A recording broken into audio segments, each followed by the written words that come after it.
Okay, there he is. Steve, hey, how are you? I'm well, thank you, Rick, and thanks so much for asking. Yes, we ended off last week. We talked about and we want to get into what it's like with a job search, especially Sure, yes. in your incarceration and how they prepare you for a new life, if you will. And that struggle is ongoing. Right, but we did talk about the grocery wars and the Loblaws boycott and all that stuff, and we should just Yes.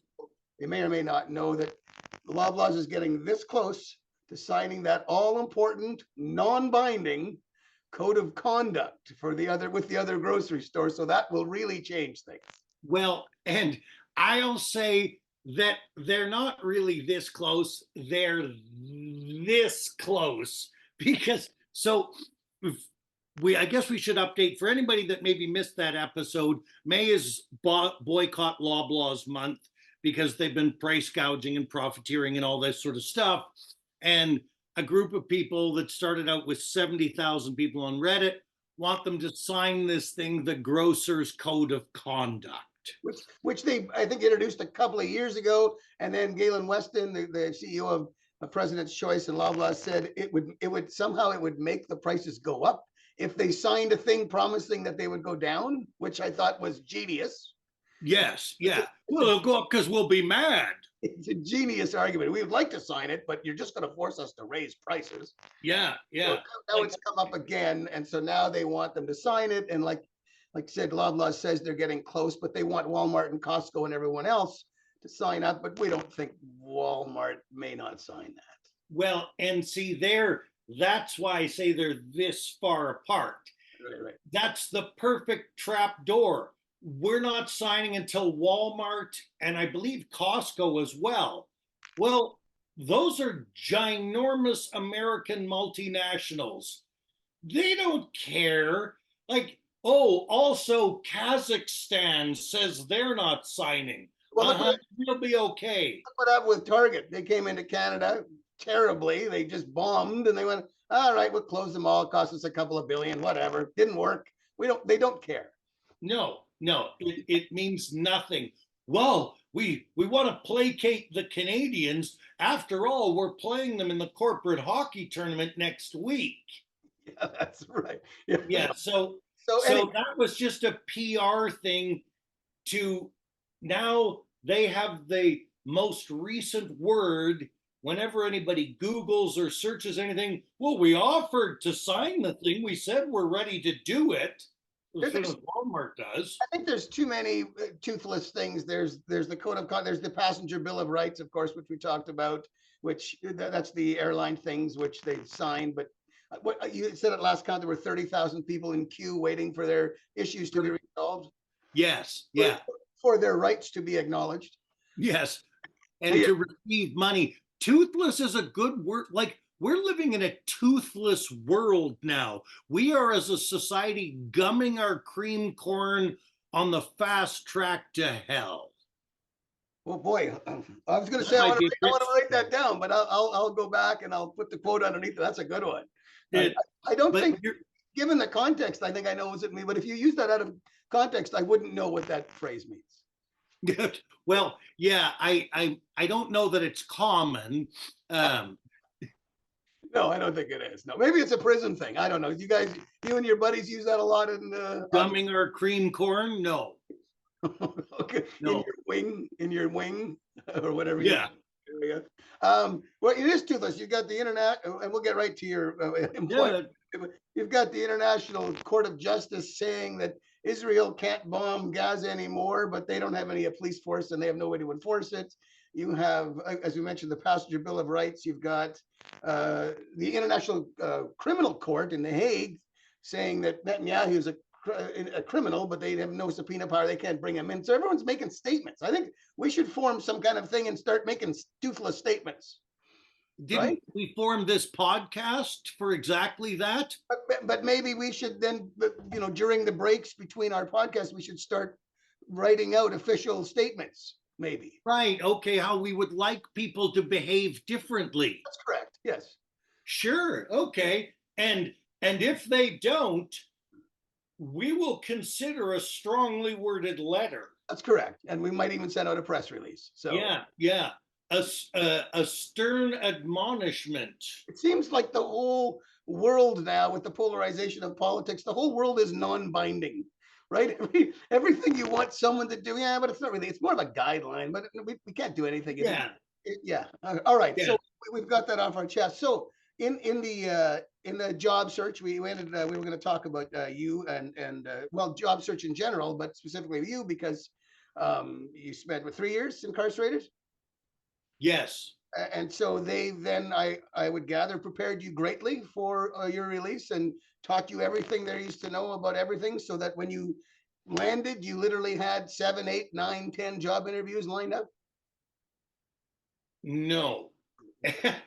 Not what And happened. my job search struggles continue to this day.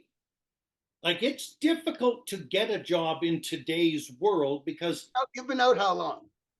I have been out since October of 2020. I was waiting for you to say like 1,342 days, and so No, I was waiting for that. But okay, so, yeah, a little more than 3.5 years I have been out. and you're still struggling. Yes.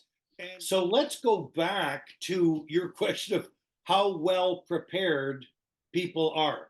And this is likely going to, this whole show will likely come as a surprise to many people that think that prison in Canada, that we send people there to rehabilitate them and to improve them so they can rejoin society as functioning, contributing members. Sure, that's what I would have thought. Yes. Well, the Harper government, the Stephen Harper government, did more damage to our correctional system than any government ever has. And we won't likely ever recover because it's really a tough election sell to say, and part of our platform is more money for corrections. Right. Because the average person refuses to accept or just doesn't understand that money for corrections, and I'm using these terms, the correction system versus the prison system. What we have now is a prison system. There's no correcting going on. I got you. And people don't see it as an investment. No. Well, we had this guy in prison, costs over 100 grand per guy per year, somewhere 110, 120, to have a person in prison. Well, let's get something out of this, right? Let's get an improved person out of this. We're not. And I'll give you some specifics to give people an idea. They used to have all sorts of programs in prison. In Drumheller, they had an auto body shop that now sits collecting dust. They had a print shop. They had a bake shop. They had extensive welding training, carpentry. People could buy prison baked goods. They did the baking for the prison. Okay, because that'd be something if you could buy, if that was meant to the public, right? Well, yes, but there's also an argument anytime prisons try to integrate into the community, people in the community complain. Here's an example. Guys, because they're bored to tears because there's so little rehabilitation going on, like my friend inside Brad used to say, I'm being rehabilitated. One movie, one TV show, one sporting event at a time. Anyway, they used to have guys that would volunteer when there was snowfall, and these are guys in minimum security, and they would take them by bus into Drumheller, and they would shovel the snow for seniors' homes and churches. Oh, but now you're taking away job from the local person who does that for a living. Right. Right. So do you know what has happened since the prison guys stopped doing that? The snow has literally piled up. Yep. Yeah. Nothing is. There was nobody to do the job. Right. So anyway, that's constantly a thing. But it used to be that the prison produced a lot of stuff for itself. This guy Brad, as a for instance, when he was in a prison called Bowden, they would hand plant 10,000 onions every year. that would be used at other prisons. At Drumheller, they used to make the mattresses that would be used in prisons. Okay, okay. There is a prison in Quebec that makes very good quality jeans and T-shirts that guys wear in prison. Okay, that's like a self Yeah, economy, really. yeah, exactly. Except the Harper government cut most of that, closed the prison farms. Ironically, there used to be a prison industry that would make bars for windows for residential people. Well, they knew how to make them kind of impenetrable, I guess. Yeah, exactly. Hey, Brad. Hey, Brad, you want to try out our latest prototype? Yes, yeah. So I'll give you an idea of how much job training I received. In my last week of 3 years, I got 1 day of skid steer loader, that's a bobcat, 1 day of bobcat training, and they give you a little certificate and a card, which if you then go to a legitimate place on the outside, they say, yeah, okay, well, that means you can apply here. You're not like some sort of certified for 1 day. Right. So anyway, I had 1 day of skid steer loader training, 1 day of forklift training, and then a half day of fall prevention training. That's great. So let's think of the average offender is someone in their 20s without a high school education. More often than not, more than 50% of the time, they will have either mental health or addiction problems or both. Right. So that bit of job training isn't very helpful to them, especially when we think, okay, they're also not getting any training on the job search. Like, I was very valuable inside because I had skills that nobody else had, like I could spell and type. So I did resumes for guys, Okay. which was very helpful because they don't have a clue how to do it. Right. And nobody's teaching them.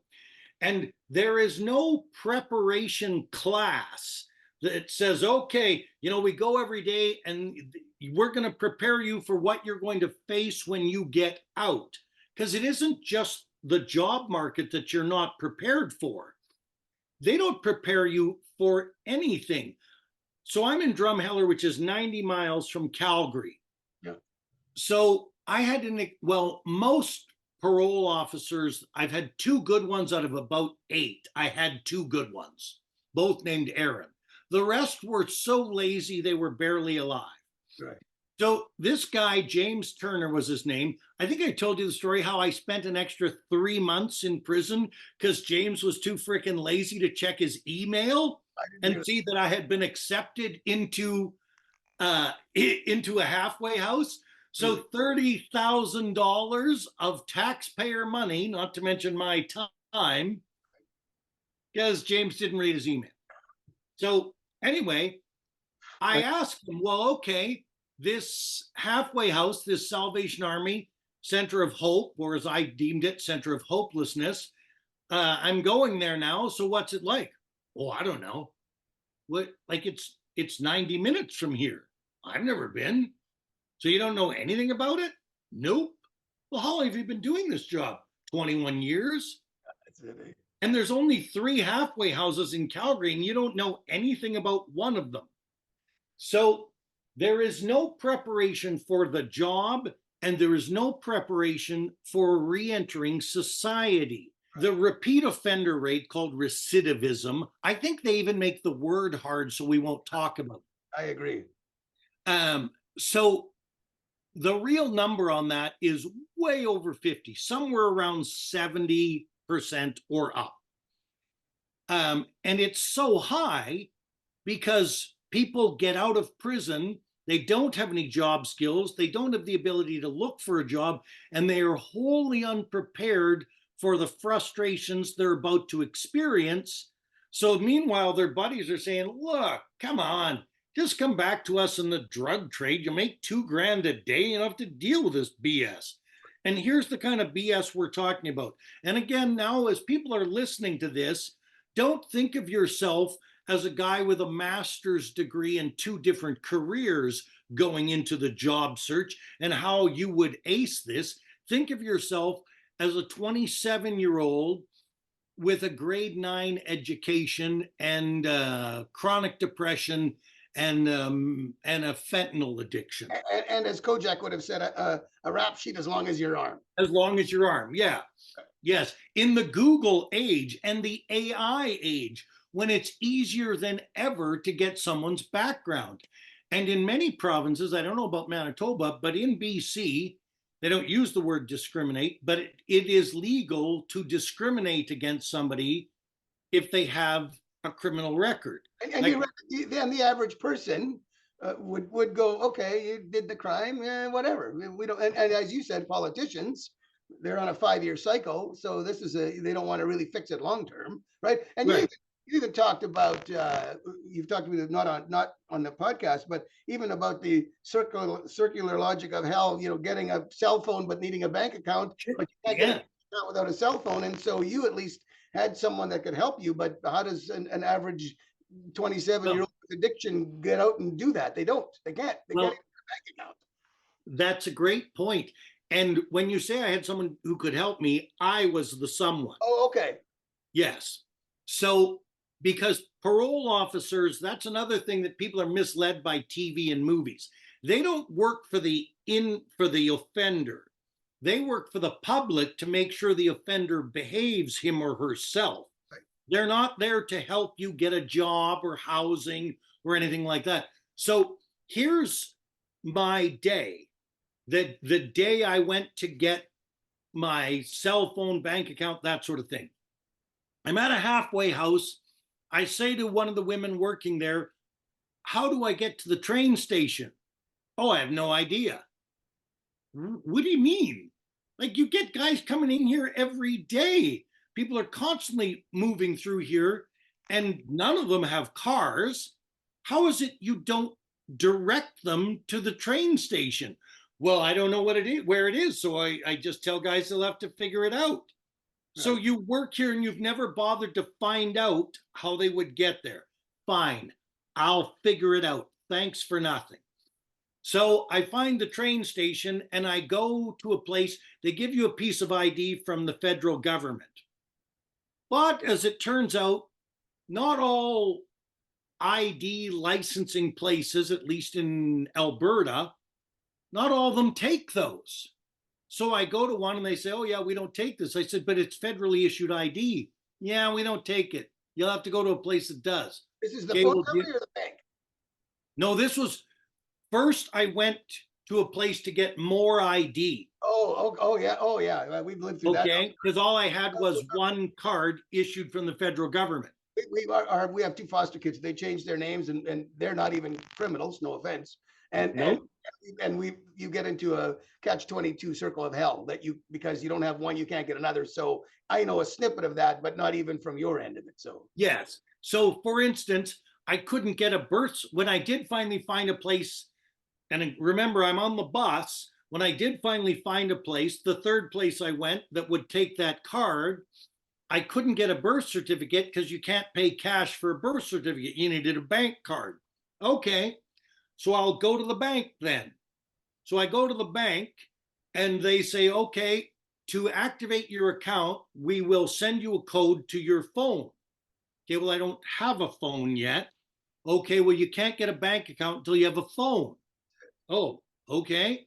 I guess I'll get back on the bus. I'll go to someplace you can get a phone. So I go. At the place where you get a phone, they say, well, you can't get a phone without a bank account. That's right. Well, the lady from the bank sent me here. I don't know what to tell you. So anyway, I was lucky enough. I had a friend nearby. I say, hey, look, can they send the code to your phone? He says, yeah, sure, no problem. So I get the bank account. Then I go back and get the cell phone. Now I have a bank card. Then I go back to the ID place, right, so I can get a birth certificate. You can pay with your bank card, right? Yes. So this took me all day. I don't know where the train station is, even though I work at this halfway house and my job is supposed to help you. We don't take that ID. We don't take that ID. We'll take that ID, but we can't give you a birth certificate because you don't have a bank card. You can't get a bank card because you don't have a phone. You can't get a phone because you don't have a bank card. So those are 6 frustrations in one day. Now, you are familiar with fetal alcohol syndrome. And so let's imagine our offender isn't very emotionally stable and they're not great problem solvers and they're given to anger. Gandhi would have been angry after a day like that. Yeah, no, and so they do what lots of, yeah, they not only don't help you, you have to do it in spite of them. They actually are programmed to disincentivize you. You know what I mean? Like Yes. if they just did nothing, if they did nothing, it would be better than that. Just yeah, just to give you an idea of what we, not to one up you, but when we wanted our guys change their names and we wanted new ID to get new passports. So the local vital statistics here in Manitoba, right in Winnipeg, right downtown, they were closed because of the pandemic. So you couldn't go in person. And if you phoned them, they said you can't come without an appointment, but you can't make an appointment. So I said, so you cannot make an appointment. That's correct. But you need an appointment to come in. You can't just walk in. And they went, that's correct. So I said, there is no way to get a birth certificate. She says, that's right. So what happened was a couple weeks, my son and I walked in. We just said, well, we're going in. We got seen in about 2 minutes. In 6 minutes, we were out of there. And so I said to the lovely woman, I said, what? I told her about the whole thing. And she goes, well, that's what we tell people because we're 10,000 birth certificates behind and we don't have the manpower. So we just tell people not to come, but you came, so we'll serve you. So, but don't tell anyone, like, do we then, all of this to say you eventually got a bank card and a phone and now the job search begins. You applied at, what did you say, 80 jobs? You got a job on your 81st application, something like that? 60 jobs before I got my first job as a server at a little Mexican cantina. And one would argue that you're not doing necessarily what you're qualified for. Not that you're not a qualified server, but I'm just saying there's probably some other things you may want to do later on than just serve for another 20 years. And I couldn't even get a job despite my forklift training, extensive as it was. Yeah, that's right. So I apply. I can't remember if it was Home Depot or Rona.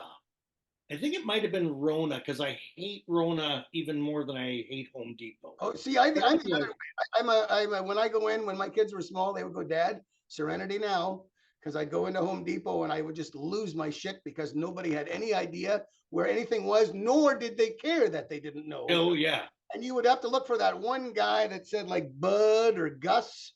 And then he had all the paraphernalia. And then there was a lineup for that guy because he knew everything. But there were like 10 people waiting for him. And if you asked the disaffected goth chick, she'd go, I don't know. Anyway, continue. So you applied at Rona. So, okay. So we're living in a world full of these people.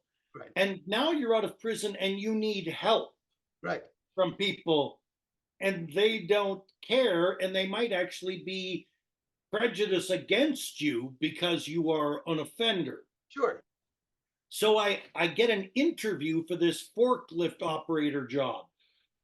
And the woman says, could you pass a criminal record check? And I said, well, I'll save you the money. I have a criminal record.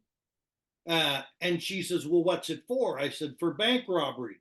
And she says, oh, well, that's beyond our threshold here. Like if it was for a DUI, that's a different story.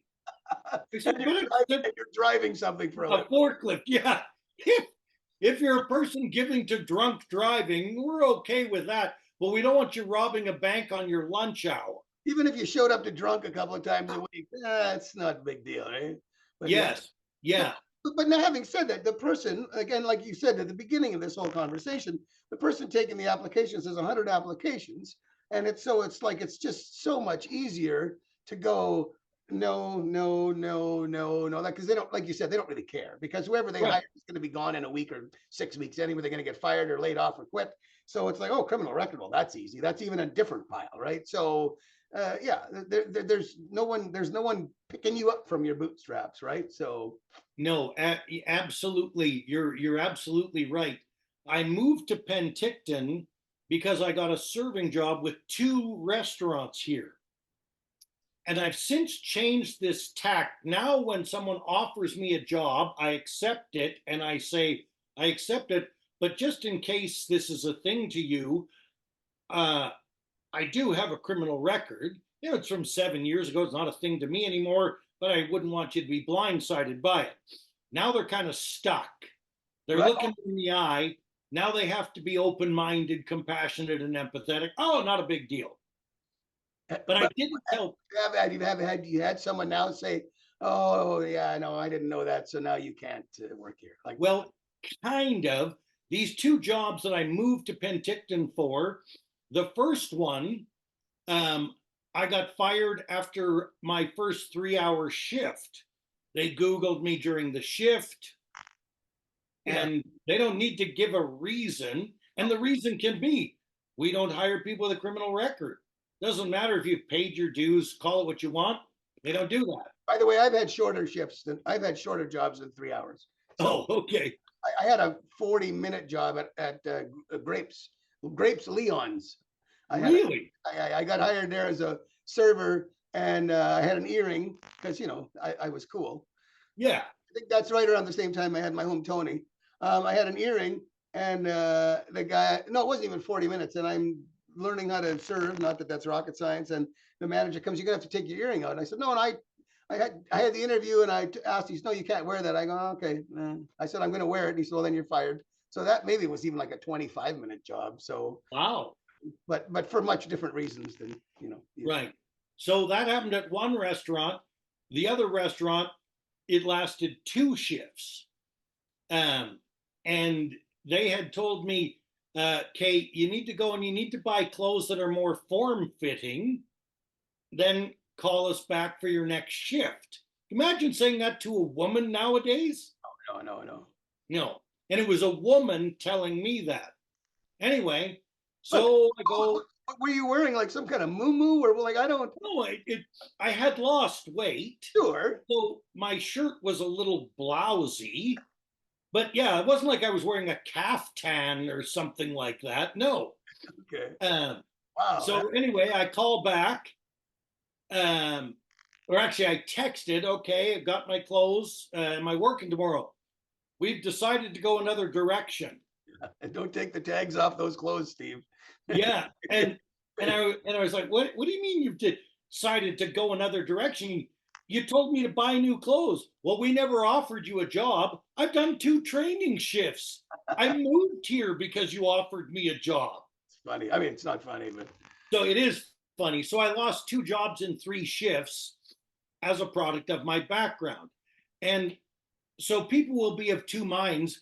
And I've noticed that some people believe that any crime should carry with it a life sentence. right. Your life should be difficult forever because of this. And I'm not one to feel sorry for myself, but I'm also not one to lie. My life, if it makes people feel any better, is still very difficult.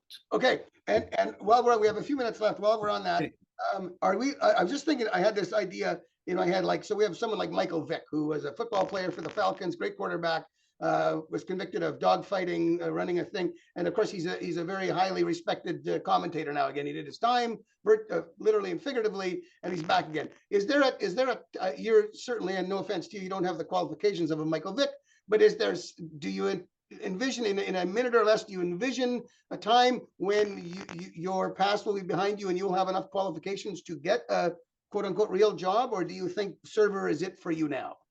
I'm losing hope that can happen. I like those 60 jobs it took me to get one job. That was probably 60 applications ago. I have tried very hard to get back into education, to no avail. I think my only hope is to somehow create my own job. Sure. But it's hard to get a real job nowadays anyway. Add to that the fact that I'm 60. I have been out of the job market for 7 years. That doesn't help. You have a closet full of form-fitting clothes now. Yes, I look like $1 million. Yeah, that's it. But no, yeah, I mean, yeah, we got to wrap things up. It's interesting. Yeah, but to answer your question, I am losing hope, but I can't stop trying because I feel too young to just quit and say, okay, this is my life now. I work as a server, and in 20 years, I'll say, well, yeah, that was the best I could do. Yeah, you're going to have to go from server. When you hit 75, you're going to have to be the guy at the golf course greeter, the starter that explains the different holes and makes a couple of jokes with the people visiting from the prairies. You know, that's going to be your next gig, right?